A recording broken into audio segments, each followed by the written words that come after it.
Troisième partie sur les capteurs dans les transports. Donc, on avait vu les caractéristiques des signaux périodiques. On avait vu en deux le conditionnaire. Et à présent, nous allons voir donc la numérisation. Donc, grand 3, la numérisation des signaux. On avait vu en introduction à la suite d'un capteur, vous trouvez un conditionneur qui permet de traiter un signal qui peut être composé d'un amplificateur ou d'un filtre. Puis nous avons la phase de numérisation qui consiste tout simplement à transformer un signal analogique en un signal numérique. Ce signal numérique sera composé de nombres binaires, c'est-à-dire qu'il ne peut prendre que deux valeurs, 0 ou 1, et qui sera exprimé en n bits. Par exemple, ici on a une série de 3 bits. Donc la numérisation des signaux consiste en échantillonnage ou la prise d'un échantillon à bloquer ou maintenir ce signal pendant la conversion analogique vers le numérique et la quantification. Nous, on va s'intéresser uniquement à l'échantillonnage et à la quantification. Donc, premièrement, l'échantillonnage. C'est la première partie de la numérisation. Alors, sur ce spectre, on a la tension analogique d'un signal sinusoïdal exprimé ici en fonction du temps. Je n'ai pas mis les échelles, mais c'est tout le temps, c'est toujours ce que vous avez en abscisse.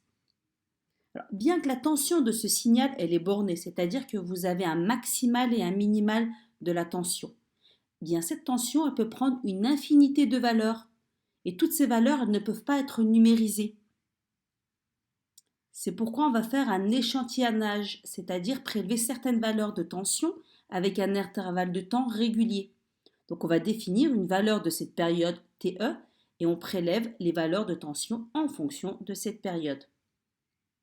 On peut s'interroger sur l'obtention du signal final. Est-ce qu'il va être conforme au signal d'entrée ou pas?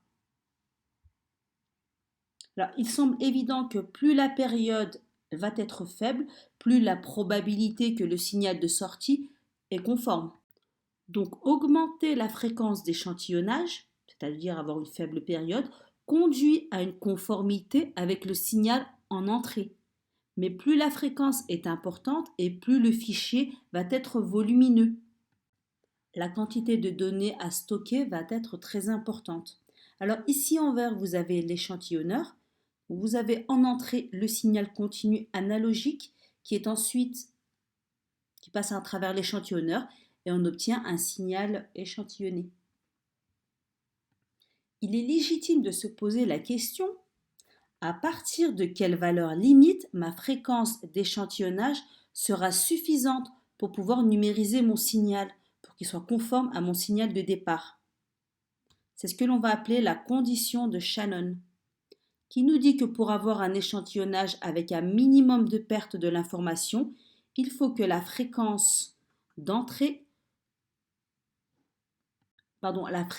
d'échantillonnage soit 2 fois supérieure à la fréquence maximale du signal, soit Fe supérieur ou égal à 2 fois Fmax. Il est parfois plus simple de remplacer la fréquence par la période. Donc, étant donné que Fe est supérieur ou égal à 2 fois Emax, donc cela revient à écrire 1 sur l'inverse de la période, donc 1 sur Te, supérieur ou égal à 2 fois 1 sur la période du signal. On a donc Te, la période d'échantillonnage, qui est inférieure à la période divisée par 2. Donc c'est ce que vous avez là sur le schéma en vert. Vous avez une période qui est 2 fois plus faible en vert clair qu'en bleu. Donc la condition de Shannon peut être écrite de deux manières différentes, soit avec la fréquence Fe supérieur ou égal à 2 fois Fmax, soit avec la période Te inférieure ou égal à T sur 2.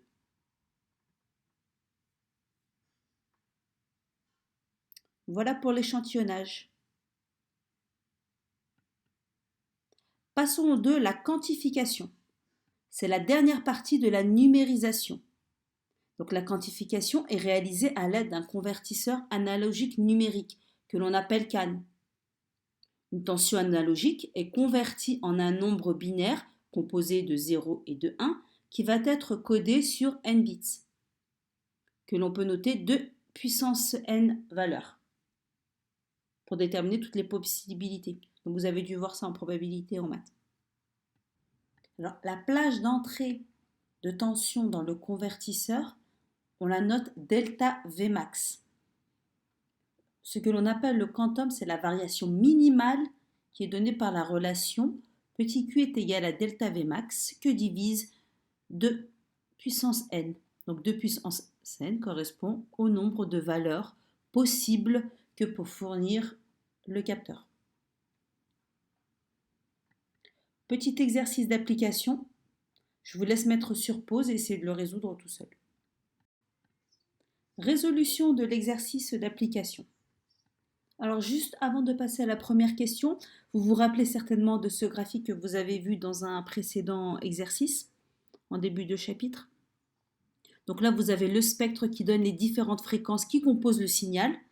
Il est constitué de 3 fréquences. C'est un signal non sinusoïdal, donc on dit que c'est un signal complexe. Et la fréquence fondamentale, qui est F1, vaut 1,5 kHz. Les autres, c'est ce que l'on appelle les fréquences harmoniques. Donc la fréquence 2, F2, elle est nulle. D'accord? On ne la voit pas apparaître. Donc, première question, quelle est la valeur de la fréquence du signal délivré par le capteur? Donc, étant donné que l'on a un signal complexe, la fréquence que l'on va considérer est la fréquence fondamentale. Donc, ça va être F1.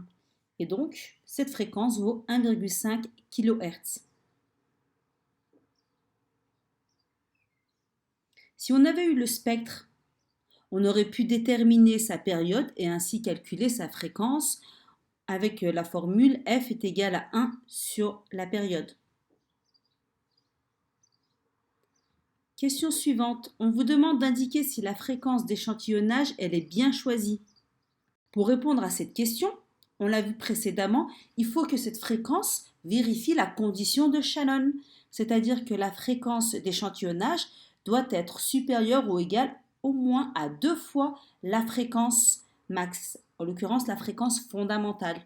Donc il suffit de calculer. La fréquence fondamentale vaut 1,5 kHz, donc 2 fois 1,5 kHz, cela nous donne 3 kHz.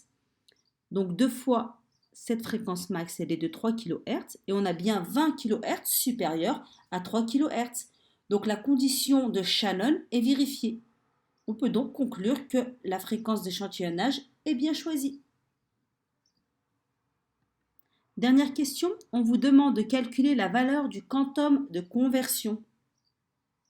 Le quantum, c'est la précision du convertisseur CAN que l'on a vu précédemment.